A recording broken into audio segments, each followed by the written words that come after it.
All right, let's dive in, shall we? Today, it's all about something we can't live without.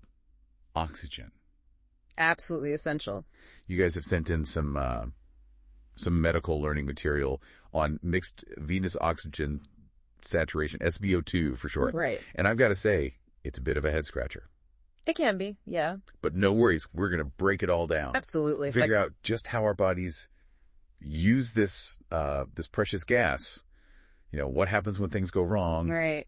And why doctors keep such a close eye on it all. Yeah. And to help us navigate these oxygen waters. Ah, I like that. We've got an expert on board, so. Happy to be here. Welcome. Thanks for having me. It is fascinating, isn't it? You know, we breathe all the time without even thinking. Right. But behind the scenes, it's this whole complex system. Yeah. Delivery, exchange, consumption. Right. And SVO2, that's like a secret code telling us how well the whole oxygen operation is running. Okay, so before we crack that code, let's start with the basics. We got to deliver that oxygen, right? We do. And this material mentions DO2, Yeah. oxygen delivery. What's that all about? Yeah, so DO2, think of it like the ultimate oxygen courier service. Okay. And it takes two to tango, right? Okay. So you need both oxygen-rich blood. Mm-hmm. Think of that like our well-packed oxygen packages. Okay. And then a strong blood circulation. Right. Or cardiac output, which is like our fleet of delivery trucks. Gotcha. So DO2 is basically measuring like how efficiently those trucks are delivering their cargo. Exactly. Throughout the body. You got it. Okay. And a healthy DO2 value should be around 1,000 milliminin. Okay. Or adjusted for your body size, it'd be 550 to 650 millimeters now. Wow. It's a lot when you think about it. Our bodies are constantly moving that much oxygen around. Every minute. Every minute. That's a lot of deliveries. It is. Okay, so we've got the oxygen-packed trucks on the road. Yep. How does that oxygen actually get from the blood into our tissues? Okay, so think about it like blowing air into a balloon. Right. Right? The air you blow in, it wants to rush out. Right. Because it's at a higher pressure than the air outside. Okay. Oxygen works the same way, basically. All right. It moves from high pressure areas to low pressure areas. So it's all about pressure. Exactly. Pressure is key. Okay. So the oxygen pressure in our arteries, that's the PA2. Okay. It's higher than the pressure inside our cells. Gotcha. And this pressure difference, this is what pushes that oxygen out of the blood and into the tissues where it's needed. Okay, so that higher pressure in the arteries is basically the engine driving those oxygen deliveries. Yes, exactly. A driving force, you could say. Okay, now this is where I think it gets really interesting. Sorry. As that oxygen travels through those tiny blood vessels, the capillaries. Right, yep.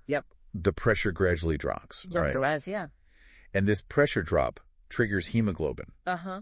The protein carrying the oxygen to release its precious cargo. It's a beautiful system. So it's like a perfectly timed release system. It is. The lower pressure signals to hemoglobin like, time to drop off the oxygen. Precisely. Yeah. Now imagine we're at the end of the delivery route, the venous end of the capillaries. Okay. This is where we finally meet our mysterious SVO2. SVO2. It's been lurking in the shadows. It has. We're finally getting to it. Yeah. So it's measuring the oxygen level in the blood after it's made those deliveries. Precisely. Tells us how much oxygen is left over, basically, as it heads back to the heart for another round. Gotcha.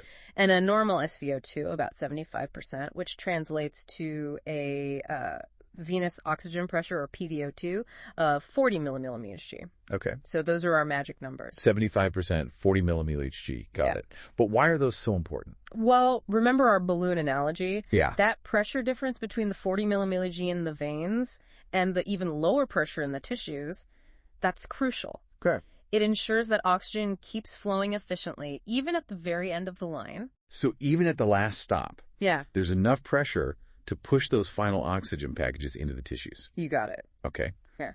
But what if something throws a wrench in the works? Oh. What if our DO2, our oxygen delivery, takes a hit? Right. Maybe because our heart isn't pumping as strongly, or the tissues suddenly need a lot more oxygen. Yeah. Like when we have a fever. Exactly. Those kinds of things. Oh, that sounds like a problem. What happens then? Well, imagine those delivery trucks suddenly having to, speed up and work overtime. Right. Oxygen starts getting pulled out of the capillaries much faster. Yep. And the pressure inside them plummets. Okay. Hemoglobin has to release even more oxygen to keep up. So it's like a supply and demand issue. Exactly. Supply and demand. Suddenly the demand for oxygen is through the roof. It is. It is. And if that pressure difference gets too weak, Right. oxygen can't reach those tissues at the very end of the route. That's right. When that PVO2 drops below 20 millimilli Hg, Yep. equivalent to an SVO2 below 35%. That's when things get dangerous. It's like those tissues are gasping for air. They are. They're not getting enough. They can't extract enough oxygen Right. and have to switch to that emergency backup system, Yep. anaerobic metabolism. Exactly. Anaerobic metabolism. I remember that from biology class. Yeah. It means functioning without enough oxygen. Right? Yeah, it does. Think of it like running your car on fumes. Okay. You know, it'll get you a short distance, but it's not sustainable. Right. It can cause damage in the long run. Gotcha. Our bodies are designed to run on oxygen. Right. And when that supply gets disrupted, things can go south pretty quickly. This is all starting to click. So we've got oxygen delivery, Yep. pressure gradients driving that delivery, Right. and now the consequences when those gradients get messed up. Exactly. It all ties together. So how do we measure how much oxygen our bodies actually use? Right. I mean, our oxygen consumption. That's where VO2 comes in. VO2. Oxygen consumption. Okay. It's basically the difference between what's delivered by the arteries Mm-hmm. and what's left over in the veins. Okay. Essentially, the amount of oxygen extracted by the tissues. So like tracking how many packages were delivered. You got it. What's considered a normal VO2? A normal VO2 is about 250 millilumen. Okay. But here's the thing. A lot of factors can make that number go up. Now this is where it gets really interesting. What makes our bodies guzzle down more oxygen? Anything that revs up our internal engines. Think about it. If your body's working harder, Yeah. it needs more fuel, right? Right. And that fuel is oxygen. Makes sense. So things like fever, Okay. injuries, struggling to breathe, fighting off infections, Right. even shivering to stay warm. Wow. All those crank up our oxygen consumption. Right. And of course, let's not forget good old physical activity. Of course. Got to get that exercise in. Yeah. So that's quite a list. Makes sense though, the more our bodies are working. It does, yeah. The more oxygen they demand. Exactly. Okay, so Yeah. to get the full picture Yeah. of how efficiently we're using that oxygen, Right. we need to look at something called the oxygen extraction ratio, Okay. or O2ER. O2ER. Another acronym. Right. All right, break it down for me. Okay. What's the O2ER all about? It's a simple ratio. Okay. VO2, our oxygen consumption, divided by DO2, our oxygen delivery. Okay. A normal O2ER is about 25%. Okay. That means we're only using about a quarter of the oxygen that our blood is actually carrying, Wow. keeping the rest in reserve. So it's like having a backup tank of gas. Exactly, a reserve tank. You know, just in case we hit heavy traffic or need to take a detour. You got it. Smart move, buddy. Very smart. That reserve capacity, it allows us to handle those sudden spikes in oxygen demand. Right. Whether it's, a sprint to catch the bus or dealing with an unexpected stressor. Exactly. Got to have those reserves. Okay. Okay, this is fascinating. We've got those delivery trucks. We do. The pressure gradients pushing the oxygen where it needs to go. Right. And now we see how our bodies are, actually using that oxygen and keeping some in reserve. It's pretty amazing. But how do doctors actually monitor SVO2 in real time? Right. Good question. I mean, it's not like they're constantly drawing blood. Right. No, definitely not. So that's where a special tool comes in. Okay. The pulmonary artery catheter, sometimes called a Swan-Ganz catheter. Okay. It's basically a thin tube that can be threaded into a large vein Okay. and guided all the way to the pulmonary artery, Right. which is the vessel that carries blood from the heart to the lungs. Wait, so they're going right to the source of that mixed venous blood? They are, yeah. That's clever. Yeah. But why the pulmonary arteries specifically? Because that's where all the blood returning from the body mixes together Okay. before it goes to the lungs to pick up more oxygen. Oh, okay. So it's like taking a sample from a central hub. Gotcha. It gives us this, big picture view of how much oxygen the entire body is using. So a more comprehensive snapshot than just checking one vein. Exactly, yeah. Much more comprehensive. Okay, so how do we know that those readings from the catheter are accurate? I mean, what if it's off by a bit? That's a good point. We always double check. Okay. We compare that continuous SVO2 value from the catheter Right. with a blood sample that's analyzed in the lab. Okay. If they're within 5% of each other, we're golden. Because like having two sets of eyes on it. Exactly. Two sets of eyes. Just to make sure we're getting the right information. Absolutely. Okay. Now let's talk about what those SVO2 values actually mean. All right. What happens when that SVO2 starts to dip below that magic 75%.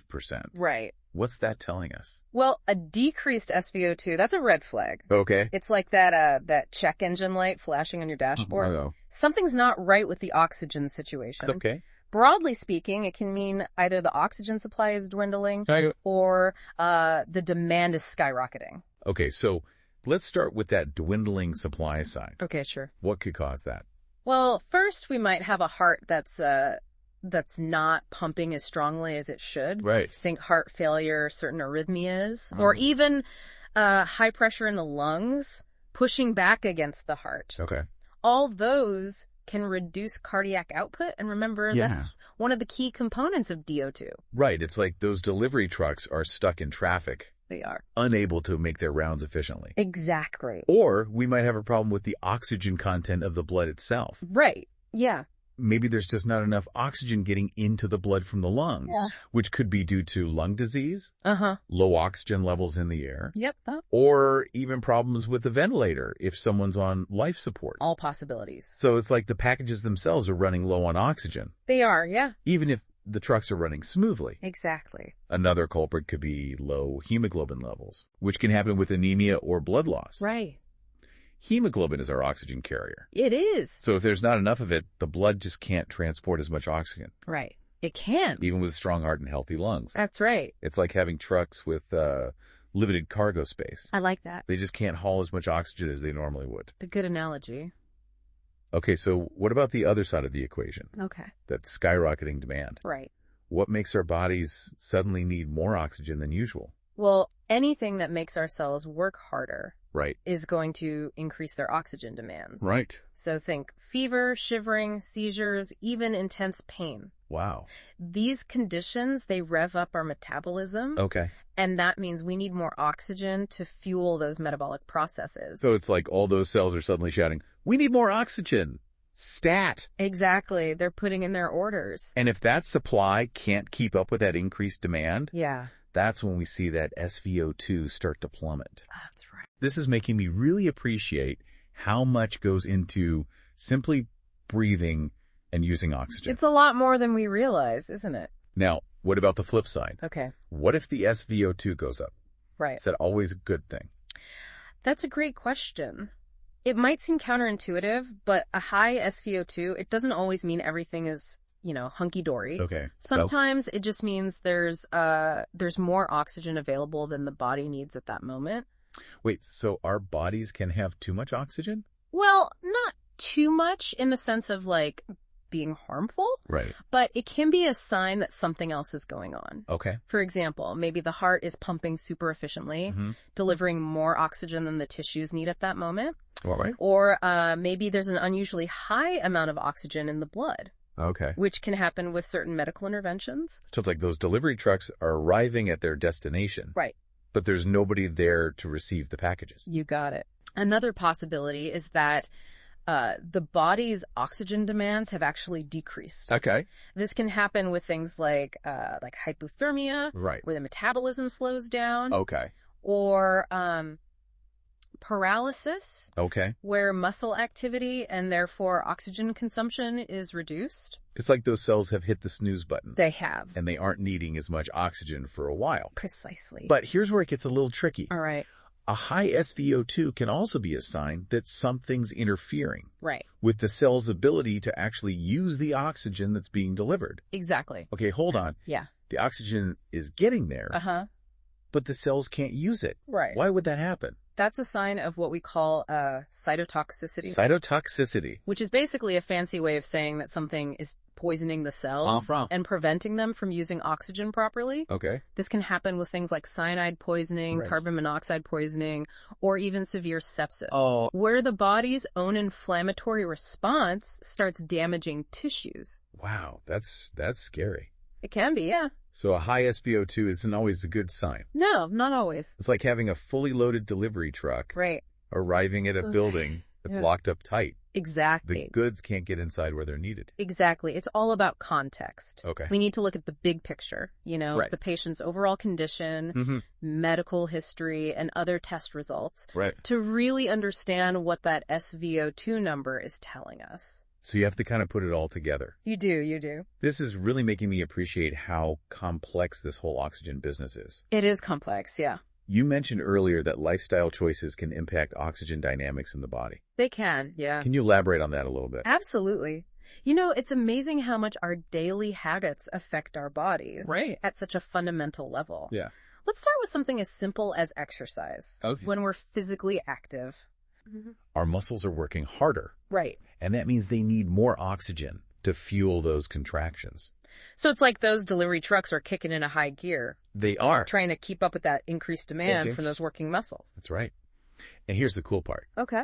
Regular exercise actually helps our bodies become more efficient Okay. at using oxygen. So it's like giving those delivery trucks a tune-up. It is. And upgrading the roads they travel on. Exactly. Makes sense. What about the opposite? Okay. What if we're, not very active? Right. Does that impact our oxygenation? Unfortunately, yes. A sedentary lifestyle can lead to a weaker heart, Okay. decreased blood flow, Right. and overall less efficient oxygen delivery throughout the body. So it's like those delivery trucks are getting rusty They are. and sluggish from lack of use. That's a perfect analogy. That's why people who are inactive often get winded more easily, They do, yeah. even with mild exertion. Their bodies just aren't as adept at delivering oxygen when it's suddenly needed. That's right. It's a good reminder that even small choices, Right. like taking the stairs instead of the elevator, Exactly. can have a big impact on our overall health It can. and how well our bodies handle oxygen. Absolutely. Now let's talk about something we all love. Food. Food, yes. A balanced diet rich in iron is crucial It is. for healthy hemoglobin levels. Absolutely. Remember, hemoglobin is the protein that carries oxygen in our red blood cells. It is. That's right. It's like making sure those delivery trucks have enough cargo space Yes. to transport all that precious oxygen. Good analogy. If we're not getting enough iron, Yeah. we can develop iron deficiency anemia, Right. which means our blood just can't carry as much oxygen, That's right. Even if our heart and lungs are working perfectly fine. Exactly. So even with a strong engine and clear roads, Right. those delivery trucks are running half empty. They are. If there's not enough hemoglobin to fill them up, exactly, yeah. Makes sense. It does. Speaking of diet, what about excess weight? Okay, yeah, Does that play a role in oxygenation? definitely.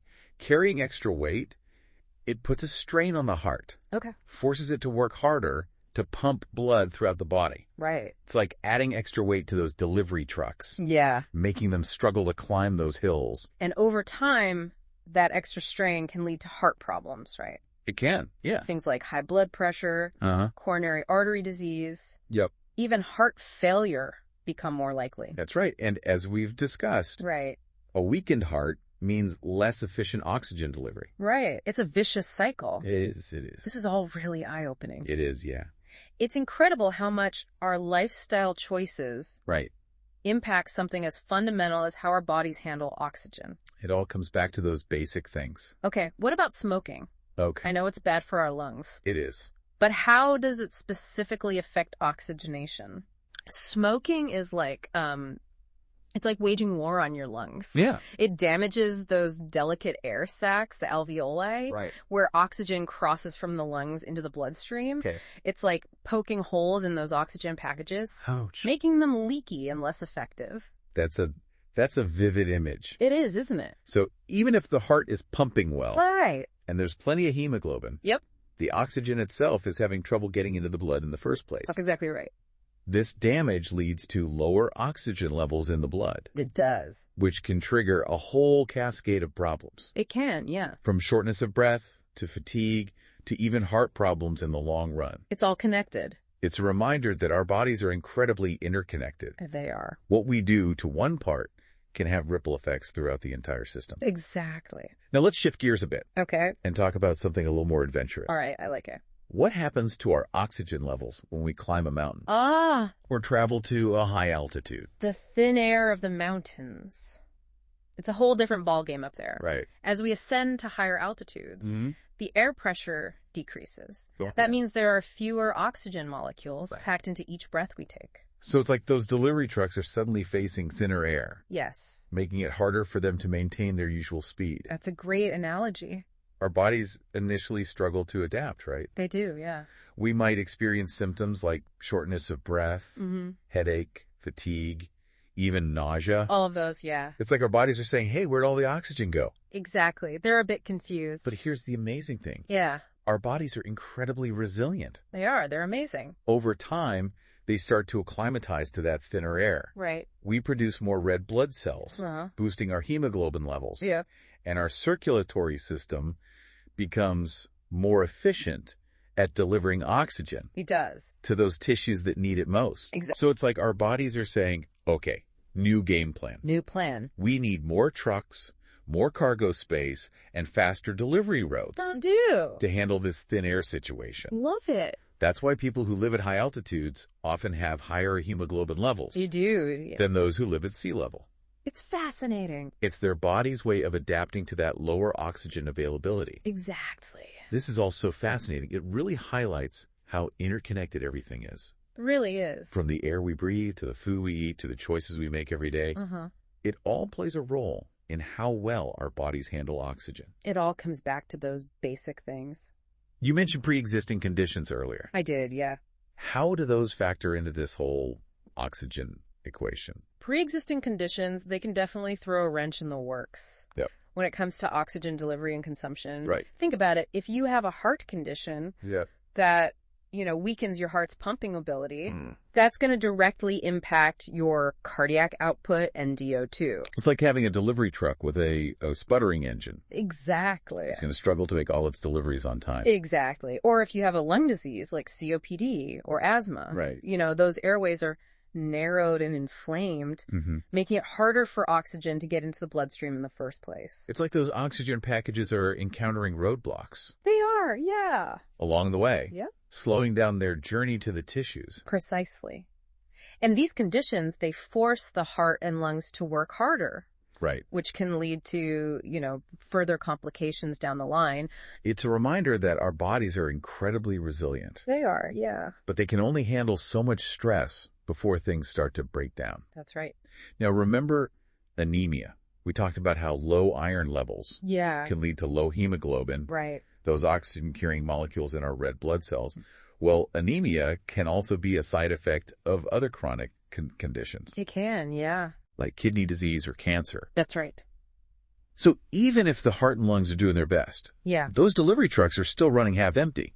They are. If there's not enough hemoglobin to fill them up. Exactly. Yeah. It's a multifaceted problem, Right. And treating that underlying condition is often key to improving oxygenation. So you got to get to the root of it. You do, yeah. This is all starting to feel like a giant puzzle. It is. With so many pieces that need to fit together perfectly. Right. For our bodies to function at their best. You got it. And that's why understanding SVO2 and all the factors that can influence it is so important. Okay. It gives us a window into how well that puzzle is coming together. Right. And it helps us identify where the problems might be.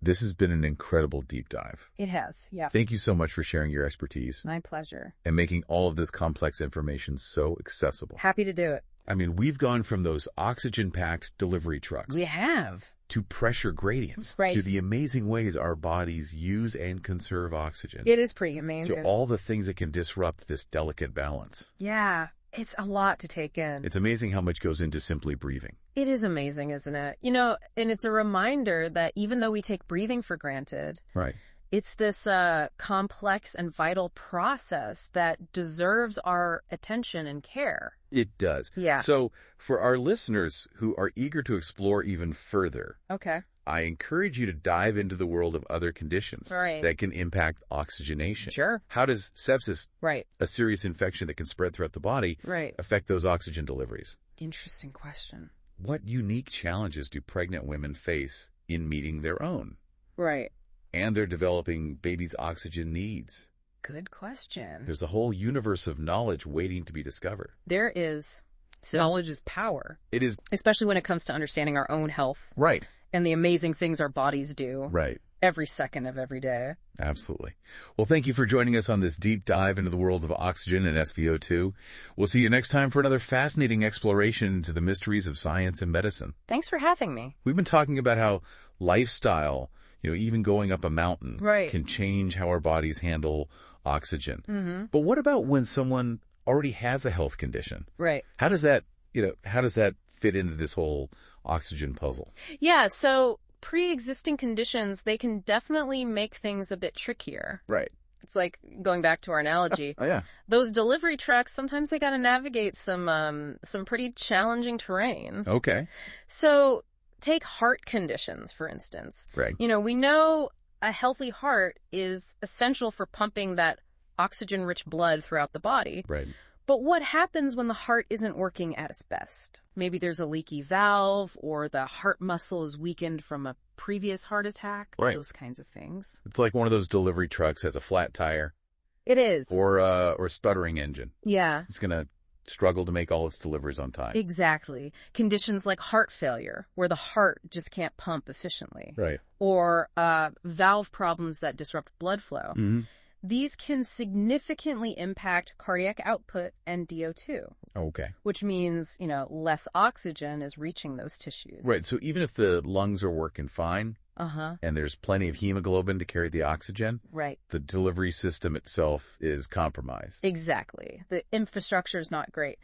Now let's shift our focus to the lungs. Okay. What happens when those airways are narrowed or inflamed? Okay. Like with COPD or asthma. Right. It's like those oxygen packages are trying to squeeze through a traffic jam. They are. Struggling to reach their destination. A perfect analogy. Those narrowed airways, they make it harder for oxygen to get from the lungs into the bloodstream. Right. And that means less oxygen is available for those delivery trucks to pick up and transport. Exactly. And that can lead to all sorts of problems, right? Yeah. From shortness of breath to fatigue, right, even damage to other organs if the oxygen shortage is severe enough. Yeah, it's really serious. It can be, yeah. The body tries to compensate, Right. The heart beats faster, breathing becomes more rapid. Mm-hmm. But eventually, those compensatory mechanisms can start to fail. It's like it's working overtime. It is. It's pushing itself to the limit. It's a reminder that our bodies are incredibly resilient. They are.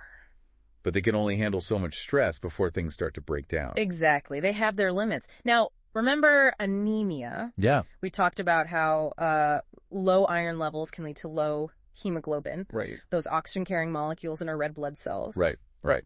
Well, anemia can also be a side effect of other chronic conditions, like kidney disease or cancer. So even if the heart and lungs are doing their best, yeah, those delivery trucks are still running half empty. They are. If there's not enough hemoglobin to fill them up. Exactly, yeah. It's a multifaceted problem, Right. And treating that underlying condition is often key to improving oxygenation. You got to get to the root of it. You do. This is all starting to feel like a giant puzzle. It is. A big, complex puzzle. With so many pieces that need to fit together perfectly. Right. For our bodies to function at their best. You got it. And that's why understanding SVO2 and all the factors that can influence it is so important. Yeah. It gives us a window into how well that puzzle is coming together. Okay. And it helps us identify where the problems might be. This deep dive has really been an eye-opener. It has, yeah. We've gone from, those oxygen-packed delivery trucks. We have. To pressure gradients. Yeah. To the amazing ways our bodies use and conserve oxygen. And all the things that can disrupt this delicate balance. Right. It's a lot to take in. It's amazing how much goes into simply breathing.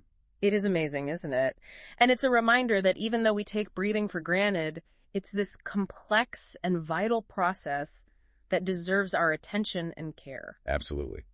Well, thank you for joining us on this deep dive into the world of oxygen and SVO2. My pleasure. We'll see you next time for another fascinating exploration into the mysteries of science and medicine. Thanks for having me.